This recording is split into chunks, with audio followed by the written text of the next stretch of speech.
ಕಾಂಗ್ರೆಸ್ ವತಿಯಿಂದ ನಡೆದ ಸಾರ್ವಜನಿಕ ಪ್ರತಿಭಟನಾ ಸಭೆಯಲ್ಲಿ ಉತ್ತರ ಪ್ರದೇಶದ ಮುಖ್ಯಮಂತ್ರಿ ಯೋಗಿ ಆದಿತ್ಯನಾಥ್ ಅವರ ಬಗ್ಗೆ ಅವಹೇಳನಕಾರಿ ಹೇಳಿಕೆ ನೀಡಿ ಜಿಲ್ಲೆಯಲ್ಲಿ ಶಾಂತಿ ಕದಡಲು ಯತ್ನಿಸಿದ್ದಾರೆ ಅಂತ ಆರೋಪಿಸಿ ದಕ್ಷಿಣ ಕನ್ನಡ ಯುವ ಕಾಂಗ್ರೆಸ್ ಅಧ್ಯಕ್ಷ ಮಿಥುನ್ ರೈ ವಿರುದ್ಧ ಕಠಿಣ ಕ್ರಮ ಕೈಗೊಂಡು ಜಿಲ್ಲೆಯಲ್ಲಿ ಶಾಂತಿ ಸುವ್ಯವಸ್ಥೆಯನ್ನು ಕಾಪಾಡಿಕೊಳ್ಳಬೇಕು ಅಂತ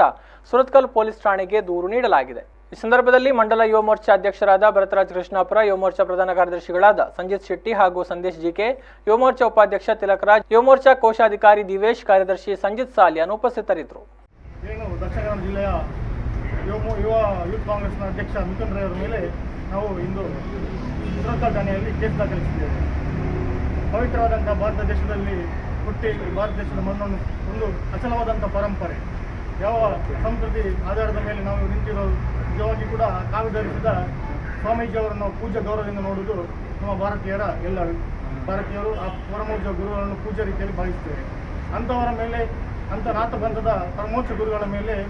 ಮಸಿ ಬಳಿಯುವಂಥ ಹೇಳಿಕೆ ನೀಡಿದ ಮಿಥುನ್ ರೈ ಅವರು ನಿಜವಾಗಿಯೂ ಇದು ಕಾಂಗ್ರೆಸ್ ಪಕ್ಷದ ಅವನತಿ, ಭಾರತ ದೇಶದಲ್ಲಿ ಕಾಂಗ್ರೆಸ್ ಪಕ್ಷ ಇವನ ಸ್ಥಿತಿ ಹೇಗಿದ್ದಾರೆ ಅಂತ ಕೇಳಿದರೆ